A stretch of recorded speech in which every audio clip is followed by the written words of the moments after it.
Notre Seigneur et Sauveur Jésus-Christ est né de la Sainte Vierge Marie pour racheter l'humanité de sa chute. À l'âge de 33 ans, par sa propre volonté, il fut crucifié sur la croix. Comme l'explique Saint Pierre, lui-même a porté nos péchés dans son corps sur le bois à la croix, afin qu'étant morts au péché, nous vivions pour la justice. C'est par ses blessures que vous avez été guéris. 1 Pierre 2h24. Par sa mort, il triompha de Satan, alla prêcher aux esprits en prison. 1 Pierre 3h19. L'humanité fut pleinement libérée de l'esclavage du diable. Pour établir la paix et détruire l'inimitié, il réconcilia juifs et païens avec Dieu en un seul corps par la croix. Éphésiens 2h16. La croix, autrefois symbole de châtiment réservé aux criminels les plus infâmes, devint un signe de salut après la crucifixion de notre Seigneur.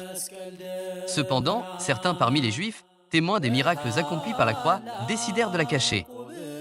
Ils creusèrent une fosse et l'Y enterrèrent. Pendant environ 300 ans, le site fut transformé en décharge. Bien qu'ils aient réussi à la soustraire au regard, ils ne purent l'effacer du cœur des chrétiens. La lumière de la croix continua de briller dans leur foi, et les fidèles grandirent en nombre, aspirant à retrouver la croix. La reine Hélène, mère de l'empereur Constantin, éleva son fils dans une foi chrétienne profonde. Dès son enfance, elle lui enseigna le christianisme, la vie de l'Église et les souffrances des chrétiens. Grâce à cette éducation, l'attitude de Constantin envers les chrétiens fut plus compatissante que celle des empereurs romains précédents.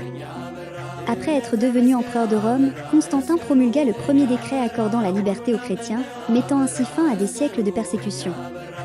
Le christianisme fut officiellement reconnu comme religion d'État. Profitant de cette nouvelle liberté, la reine Hélène entreprit en 327 après Jésus-Christ un voyage à Jérusalem pour retrouver l'emplacement de la croix sur laquelle notre Seigneur fut crucifié. Sa mission était double, retrouver la croix et restaurer les lieux saints et les églises de Jérusalem. À son arrivée à Jérusalem, la reine Hélène commença ses recherches. Elle interrogea les habitants sur l'emplacement de la croix, mais personne ne put lui donner une réponse claire. Les Juifs, ne voulant pas révéler le lieu de sépulture de la croix, refusèrent de l'aider. Cependant, grâce à ses efforts persistants, elle rencontra un homme nommé Kyriaco qui l'orienta vers 3 collines. Même alors, l'emplacement exact restait incertain. La colline était entourée de 3 montagnes voisines, et il était difficile de déterminer laquelle abritait la croix enfouie.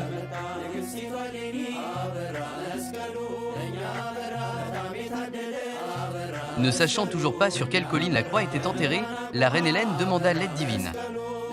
Avec l'assistance de l'ange du Seigneur, elle organisa une cérémonie de feu appelée Demra. Elle ajouta une grande quantité d'encens et pria avec ferveur. La fumée monta vers le ciel, puis redescendit miraculeusement pour se poser sur une colline précise. Ce signe y révéla l'emplacement exact de la vraie croix. Saint Yared, grand hymnographe éthiopien, interpréta ce phénomène comme la fumée s'inclinant en révérence devant la croix. L'excavation commença le 16 Meskerem, 26 septembre. Après 7 mois de fouilles, le 10 mégabit, 19 mars, 3 croix furent découvertes. Pour identifier celle du Christ, elles furent placées successivement sur un défunt. Lorsque la vraie croix toucha le corps, celui-ci ressuscita miraculeusement. Ce miracle confirma qu'il s'agissait bien de la croix sanctifiée par le sang du Christ. La reine Hélène et tous les chrétiens se prosternèrent devant elle. La nouvelle se répandit rapidement, et les fidèles du monde entier célébrèrent avec des torchettes et des chants. Depuis ce jour, le 17 Meskerem est devenu la fête officielle de la croix en Éthiopie, précédée par le feu de Demra le 16.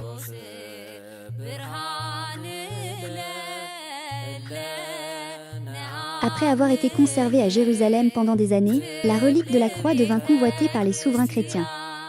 Les rois et patriarches d'Antioche, Éphèse, Arménie, Grèce et Alexandrie décidèrent de la diviser en 4 parties.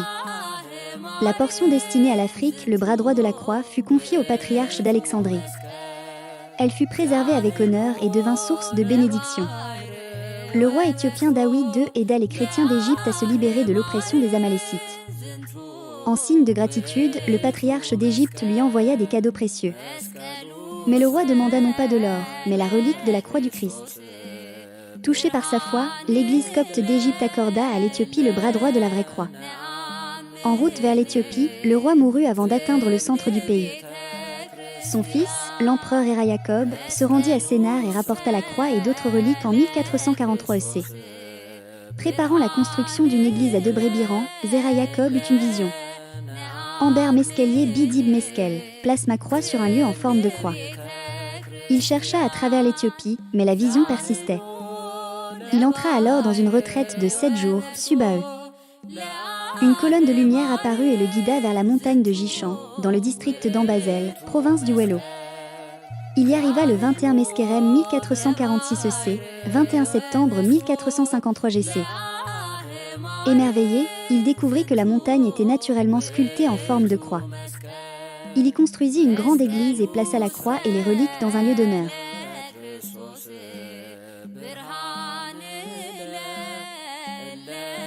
La croix est profondément vénérée par le clergé et les fidèles. Elle est portée autour du cou, brodée sur les vêtements et invoquée dans les rituels quotidiens. Avant de commencer un travail ou de servir un repas, les croyants font le signe de la croix.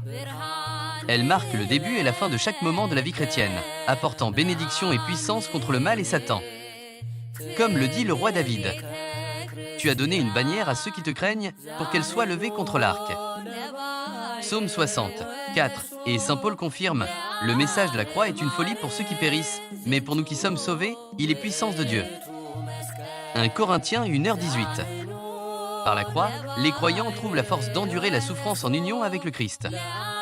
Comme notre Seigneur l'a dit, « Si quelqu'un veut venir après moi, qu'il renonce à lui-même, qu'il prenne sa croix et qu'il me suive. » Matthieu 16h24. Dans cet esprit, l'Église porte la croix chaque jour, spirituellement et physiquement. La cérémonie du feu de Demra est à la fois une observance spirituelle et une tradition culturelle précieuse. Reconnaissant sa valeur historique et spirituelle, l'UNESCO a inscrit la fête de Meskel Demra au patrimoine culturel immatériel de l'humanité. L'Église prie continuellement pour que la croix, souvent cachée dans les profondeurs du cœur, soit révélée à nouveau. Que la lumière de la croix continue de guider l'Éthiopie et tous les fidèles à travers le monde. Que Meskel demeure un flambeau d'unité, de guérison et de force divine pour les générations à venir.